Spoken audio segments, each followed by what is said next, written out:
Many Amazon sellers lament increasing fees on the platform. But do you know there's programs that can actually decrease your Amazon fees?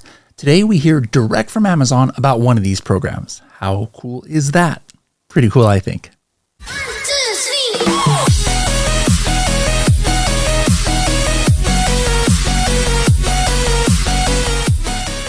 Hello, everybody, and welcome to another episode of the Serious Sellers Podcast by Helium 10. I am your host, Bradley Sutton, and this is the show that, as you can see, a special edition. We are live right now at the Prosper Show in Las Vegas before it opens. So, the crowd is clear. We cleared out our whole booth here. And we have a very special guest here from Amazon. Can you go ahead and introduce yourself to the audience? Yeah, it's nice to meet everyone. My name's Kirsten Freiheit, and I lead the North American division for selling partner engagement for sustainable packaging at Amazon. That's a mouthful, right? Yeah.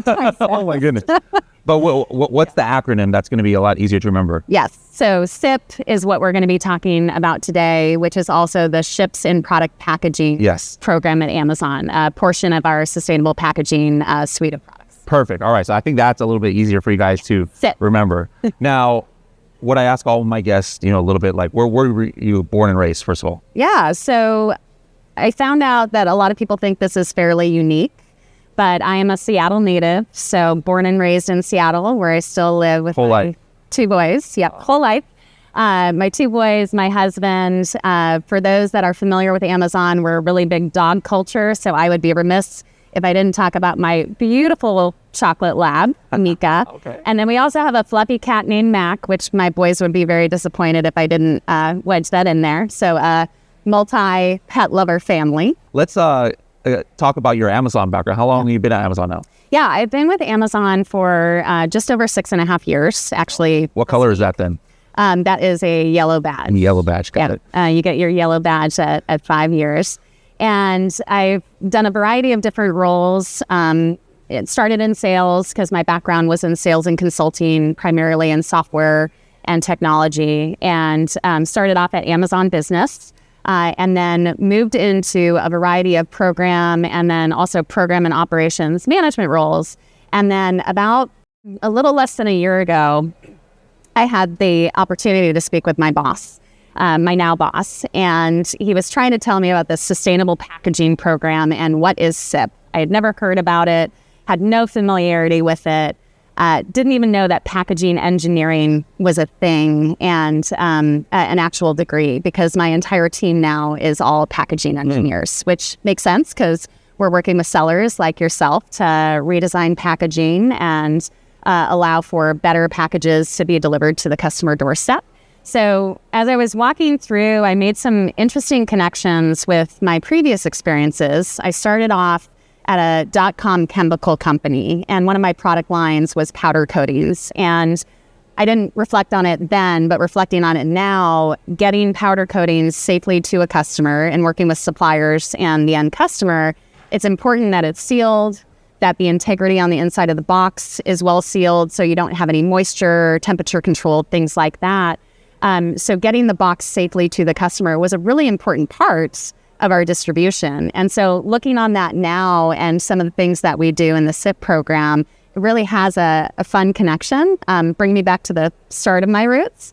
And then I ended up talking my husband's ear off for about an hour after having this conversation with my boss on all of these ideas I had with packaging, how I was going to innovate, how I was going to approach customers and sellers with it. And at the end of that hour, I laughed to myself and kind of thought, I'm going to have to take this job, aren't I? And that's where it all started. So just passionate Amazonian for building new programs and processes and bringing my excitement of really bringing excellence to my customer relationships to our sellers. Love it, love it. And then I think, as we look at the value that my team provides to sellers, we get an opportunity to reduce seller cost, elevate sellers' brands, and then also with the charter of environmental sustainability at the heart of all we do, which I think is pretty cool. Yeah, awesome. Now, I remember when you asked me before about the products I sell, your eyes perked up when you found out about the famous coffin shelf. Yes, I was so excited. You got a friend, right? Who like is into this. Me too. Yeah. So Bradley and I were actually talking about this last night because I don't know if you thought it was a joke. You know, sometimes when people are like, coffin shelf. So I have this neighbor who lives up the street, a really good friend of mine, goes all out for Halloween every single year. And I got to share some pictures with Bradley. It's a really big production. People come to our neighborhood just to see this.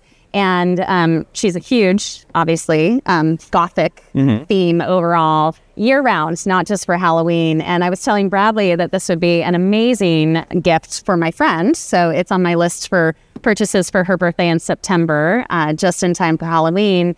But what was interesting about this, when we think about how the Ships and Product Packaging program came to be, when we think about the North American fulfillment chain, right, for sellers like yourself, shipping a product like this to my friend, we all appreciate the fast delivery and speed that Amazon brings. Sure.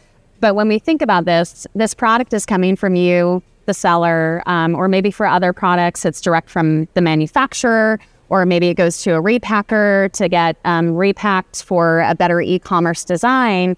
And then it goes to Amazon to get, packed, sorted, and shipped through our distribution network. And along the way, a product like this might get additional packaging, whether it's bubble wrap, added bags, additional materials, maybe an outer box. And it's really with the intent of getting this product safely to the customer. So when this arrives on my girlfriend's doorstep, it's in a nice, pristine condition, and she has this amazing product from your brand, and she can tell me how delighted she is with this. And looking at this entire chain, we thought to ourselves, it's a lot of packaging waste and a lot of additional materials. And how can we do it a better way? And how could we potentially send a product direct through Amazon without the need for all of this additional packaging? And then the idea was maybe there's some products that can ship without any additional packaging. And that's really the origin story of how the SIPP program was born. Basically, as she said before at the outset, this stands for Ships and Product Packaging. So if I wanted to enroll this particular package, and this actually is like now a double package where here's the coffin shelf inside here, and then this is my package.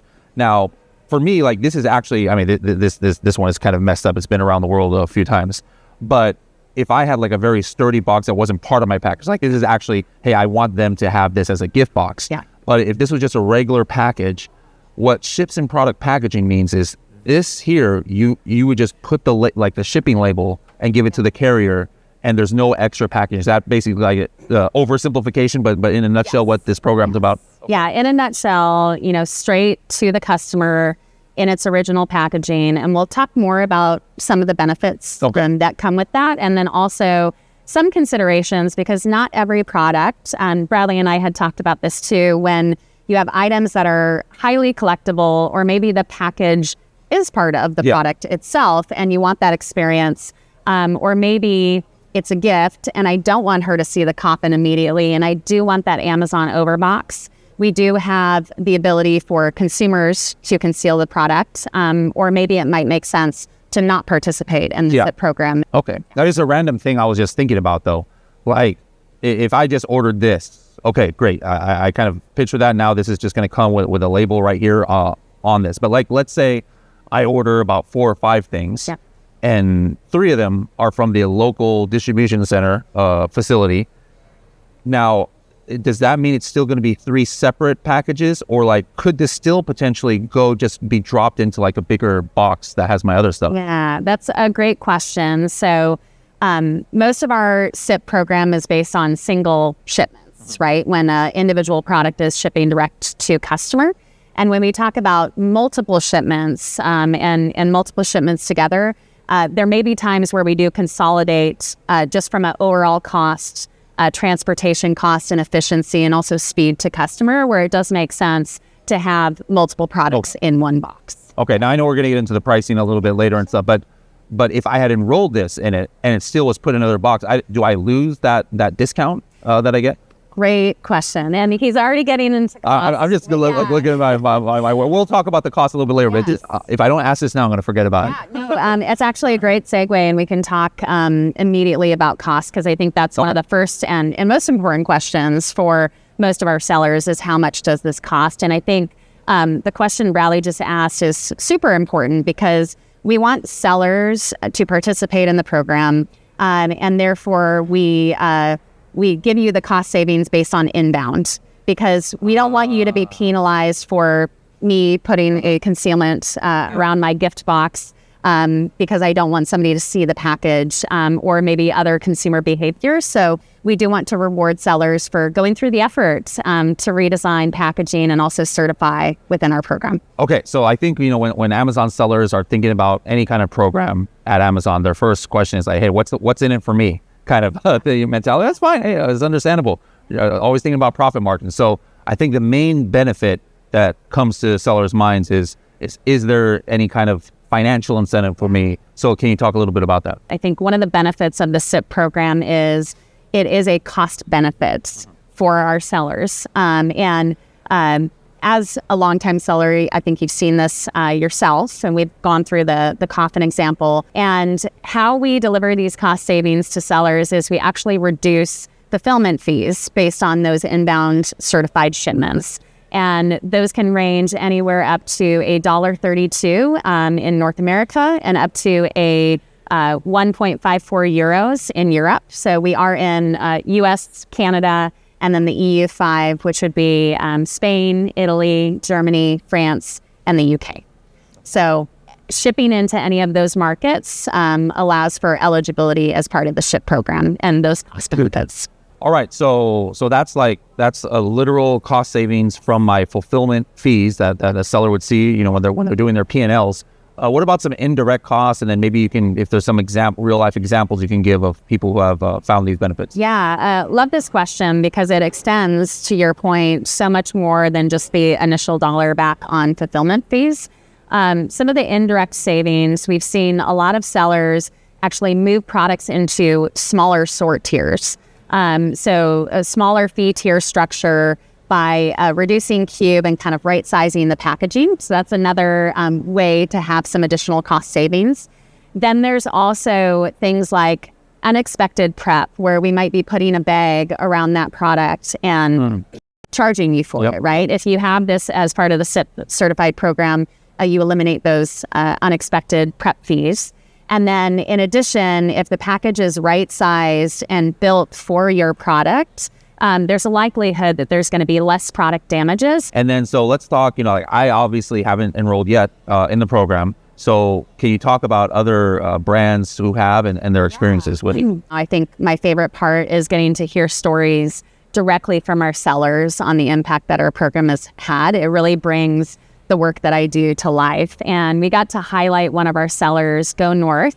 We had an example of their woolly mammoth blanket where they highlight the durability and the longevity and just like the integrity of the blanket on the outside of the packaging. One of their first products that they enrolled, they've been a SIPP customer since November of 2023. And since then, they've been able to enroll 200 different products. And as a result, they saved $280,000 in fulfillment-related costs. And I think one of the best things about that is that they were able to reinvest that money in their business. So then we're also allowing to fuel business growth, which I think is just amazing. Awesome. That's $250,000 for you math whizzes out there. So now, we're not just talking about cost savings, but, sustainability is also very important to many, and should be if it's not important to you. What are the benefits? How can we tie in sustainability to this program as well? Yeah, so to weave in another seller example, we have a seller called Cool Life who is really all about quality, luxury luggage, but also with a huge sustainability charter. And they had about 1,200 products shipped across the US or North America and also European markets. And they've managed to enroll 90% of their products in the SIPP program. Wow. And they've been around since 2016. And in 2024, through the SIPP program, as well as other sustainability initiatives, they've hit sales targets of $5 million per month in 2024. So really helping fuel their brand growth and traffic that year. So I think another benefit when we think about branding too, there's a lot of people who really want to deliver that value. When you're selling through another company that's shipping, you lose control as a brand over the delivery process and how it arrives and stuff. And so like this is another way I think that the program can actually help. So can you talk a little bit about like the difference of, hey, like we're relying on Amazon to deliver, which is fine. It's still going to get there in one piece. But from a branding perspective, the SIPP program actually might give you a little bit more control over how that product arrives to the customer. I don't think many sellers have maybe thought about this in the SIPP context. And when you think about, rather than a brown box showing up on your doorstep, the delight that somebody can have when you have your branding and messaging and something that's very eye-catching in that moment of the very first interaction that your consumers have with your brand. And I think that is so powerful. Yeah. One of the examples that always makes me laugh, it's cloud paper. Okay. And on the outside of the box, it has the messaging, "This paper saves trees," which always makes me giggle a little bit because it's so creative. The product is bamboo paper towels. So it's very catchy on the outside. And then when you open up the box, on the inside, they have QR code where you can go and learn more about their brand, learn more about their charter. And also it's a great way to engage consumers to do more with your brand than just the purchase. Yeah. Which I think is just such a great way to differentiate brands as a whole. And then when you think about the overall customer experience, you're also eliminating all of that additional packaging, even the additional Amazon overbox. And think about a recycling bin at a time of, the holidays, or when your recycling doesn't come because it's snowed. We have that challenge. I don't have that problem in Southern California, but in Seattle. And your recycling hasn't been picked up in 4 weeks. So just from that, it's a better customer experience overall. Yeah. Tying back into sustainability, but really putting your brand at the forefront of the customer experience. Yeah, just from a personal viewpoint, like I have a terrible memory. Like this, I'm very notorious for it. But anyways, sometimes I'll forget when I order stuff from Amazon, and then I'll remember it later. But then what happens is, like, maybe a week later, I'll ask my family, "Hey, did the X or Y ever arrive?" And then they'll say, "Oh, I don't know, but I think we did get an Amazon box." But like, it's just a brown box, which is fine. But you don't know what's inside that. And if you don't remember what you ordered, and you lose the excitement. But then, like, if I got my coffin shelf delivered in my coffin-shaped box and I was really waiting for that, I would have been like, somebody would have come to me and said, "Hey, who ordered this coffin shelf?" Usually they don't open the box. Or hey, if I said, "Hey, did my coffin shelf arrive?" "Oh, yeah, I saw that. It's right over here." But, so you lose that when you just rely on the, outer packaging. Yeah. And then we also see, like, fun and unique brand experiences where a box is actually reversible and it becomes a bigger part of the product itself. Yeah. Or I've also seen in pet products where the box becomes a cat playhouse that you can actually like origami into a playhouse for your cat, which I think is always a great innovative way to rethink about your packaging as part of the product, but in a fun and engaging way. I love it. Yeah. Reversible boxing. I have to look into that. I never heard of that before. Yeah. Okay, so we've been talking about kind of like from the seller's viewpoint, from the customer's viewpoint. What other impacts does this program have? Yeah. So, sustainability at the core of what we do, and really the charter, right? That history of how the SIPP program came to be in eliminating materials and waste. And since 2015, we've eliminated packaging weight by 43% per shipment, which is a little over 3 million metric tons. Wow. And to give a more visual concept to it, my hometown, Seattle, it's about the equivalent weight of 285 Space Needles, if you can think about that. Oh my goodness. In quantification. So, and then since 2020, we've also eliminated 80,500 metric tons of single-use plastics. Okay. Because plastic reduction is a huge initiative. And also we hear that a lot from our sellers as well. And then in 2023, we were able to ship 12% of packages globally without the need for any additional Amazon packaging. Wow, that's amazing. So first of all, how long has the program again been around? Yeah, so the program's been around for a while as SIPP. For sellers, it's been available since February of 2024. So it's still relatively new. And speaking of new, what's new like here in 2025 with the program? Yeah, so we talked a little bit about the overall benefits of the program, but when I think about engaging with sellers and getting them to adopt a new product or program, ease of use and how long is it going to take me to accomplish. So speed, and overall ease of use. And a couple of ways that we've tried to make this even better is through the enhancements in our Seller Central portal. And one of these is our product family groupings. So within Seller Central, we have a list of all eligible products for your seller portfolio. And we've gone a step further to group like ASINs. So maybe think of a t-shirt that might be roughly the same size, similar colors, and you have 10 different sizes, right, that are all in roughly the same bag. Being able to run one test and then enroll all of those products with a single test can drastically reduce the amount of time it takes to enroll. So that's number one.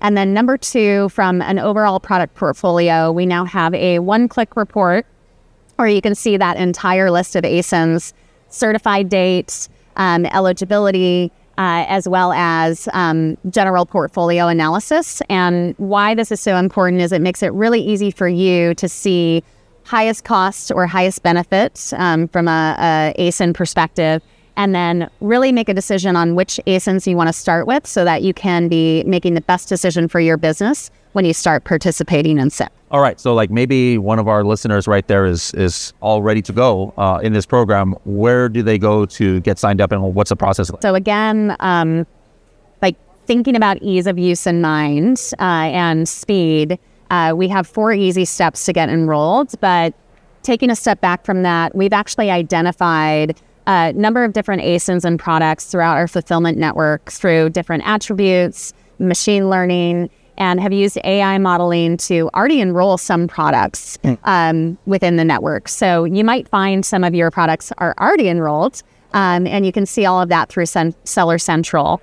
But for ASINs that you'd like to maybe think about enrolling, or maybe you're not sure where to start, the first is just understanding your ASIN portfolio. And again, we have that one-click report.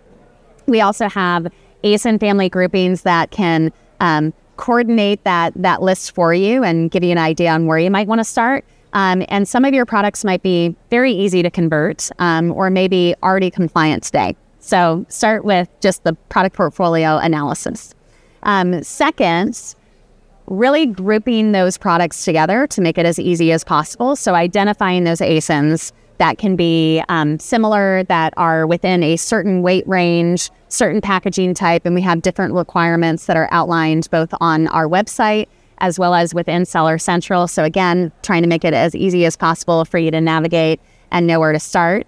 And then from there, once you've identified your ASINs or your grouping of ASINs, testing. We want to make sure that each product is tested to withstand e-commerce fulfillment. We want to make sure your products don't get damaged, for your damage rates, obviously for the end consumer experience.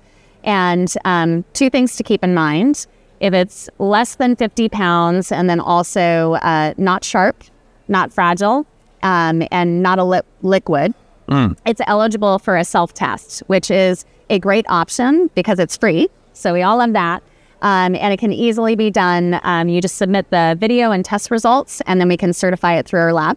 If it doesn't qualify with those requirements and it is fragile, liquid, sharp, it does need to go through an ISTA6 certified lab. And we do have resources both on our website and then additional areas that we can help if for some reason you're not familiar with that type of testing process. What kind of materials can the outer packaging be? Like obviously cardboard boxes and stuff like that. And you said something that's not sharp, so I can't have like a wooden, probably box. But then like, for example, in this Coffin Chill brand, I've got this bat-shaped bath mat of all things. And obviously that's not fragile. So that, to me, that would be a candidate. Would that qualify or does that not? So if we segment, like 2 things to consider, you've got rigid packaging and then we've got flexible packaging. And for rigid packaging, it has to be 6-sided. The box has to be sturdy enough. So again, through that testing process, is that corrugate or whatever the material is strong enough to protect the product. And a lot of this is also what's on the inside of the packaging, right? Yes. So thinking all of that in mind as you're designing. When we think about flexible packaging and also rigid packaging, sealing is critically important, right? We want to make sure that package isn't coming open and we don't have your products, coming apart or out in a fulfillment center. So that's probably one of the most critical pieces. And then when we're looking at flexible packaging, we think about protrusions or cutouts and different things that don't lend well for e-commerce fulfillment. I also think about Funko Pops, right? Yeah. You're a big Funko Pop fan. Yeah. So is my son. Think about that cutout window. Also with Funko Pops potentially being highly collectible. Yeah. Those types of products, you might want to put in an additional box or maybe not enroll in part of the program. But when we talk about flexible products, those softline products where it meets all of those flexible requirements. Can you define that for you? You just said a word that comes out in news. Something like when I read Amazon, it was the first time I had ever heard hardline products and softline products. And the first time I looked at it, I was like, what the heck is this? So just real quick, can you explain hardline, softline? So I guess softlines, very layman's terms. If you think of something soft, think of a t-shirt, think of a bath towel, think of something that is kind of apparel in that end. And those products tend to be highly bagged or flexible product packaging and also at really low risk to damage. So great candidates for our program. I would just note we do advise opaque packaging just for, again, concealment, customer privacy, and then also a great way to showcase your branding on maybe some opaque packaging. And then hard lines, you think of more the toy example, maybe heavier, bulky items like furniture, which can give you a bigger cost savings since it's going to be higher on that tier structure. So also great candidates for the ships and product packaging program. So after all the, done the evaluation you talk about, did the testing and everything, ready to go, where's the actual enrollment place? Yeah, so again, Seller Central in the SIPP app, super easy. Once you've gone through all of that, you have your testing ready, just bulk upload and you can enroll, especially if you have that larger list of ASIN groupings. Maybe you're enrolling 100 ASINs or more at a time. With that one test report. So again, that ease of use and efficiency. Would I need inventory to already be at Amazon to be able to do the enroll? Or like, let's say I just grab a brand new product. I haven't sent the inventory in. Do I need to wait to enroll that one? Yeah, we do need the test and certification because we do credit you upon inbound. So it would need to be certified prior to inbound. Yeah, otherwise I already paid the other fee. Yeah, because also if you think of it, maybe a test fails. You might have to look at redesigning, or maybe it's just a simple seal that needs to be updated. It would be best to redesign that before sending it to Amazon so that you get the full benefits of all the hard work that you've done through that redesign process. So there you have it, guys. This is a program, sometimes you pessimists out there are like, oh no, Amazon only wants to add more fees to us. Or, hey, guys, we just had a whole episode. We're talking about a program that can actually save you fees. And actually, it's for sustainability as well. So, guys, this is definitely worth taking a look into. I assume if anybody wants to get like some extra questions, that they can just like type in SIPP like in Seller Central, and a bunch of documents and things will come up, resources. Yeah. So SIPP is accessible through the Sustainability Hub within Seller Central, and again, we also have our SIPP dashboard and app that you can start the enrollment process and directly enroll. I do just want to highlight that when we talk about sustainability and also the value to your end customers, customers are asking for this, right? In a consumer survey, 69% of consumers have been thinking more about sustainability over the last 2 years. 80% are looking to make more sustainable purchases, and 80% are actually willing to pay more for sustainable brands. So when you think of this in mind and the value of decreasing costs, increasing your brand awareness and your brand presence with consumers, and also meeting the needs and desires of those consumers where they're at with sustainability, it kind of brings everything around full circle. Awesome. Well, thank you so much for joining us today. Thanks, Bradley. And let me know your stories, guys. How many of you are in this program already? Drop your experiences in the comments below. And in a few months from now, you see one of us at a conference, like, are you going to be at Amazon Accelerate? I assume later on this year. Yes, me and my team will be there. Come up to us and let us know that you found out about it from this podcast, and let us know how it's been for you. We'll see you guys in the next episode. Hear your stories. Thanks so much. Helium 10's got over 40 tools for e-commerce entrepreneurs. I know how overwhelming it might seem to try and figure out how you're going to learn how to use everything, or maybe even to know which ones you want to get started with. So for a completely free course that's going to guide you through learning everything you need in order to become a Helium 10 expert, visit the Helium 10 Academy. That is h10.me/academy.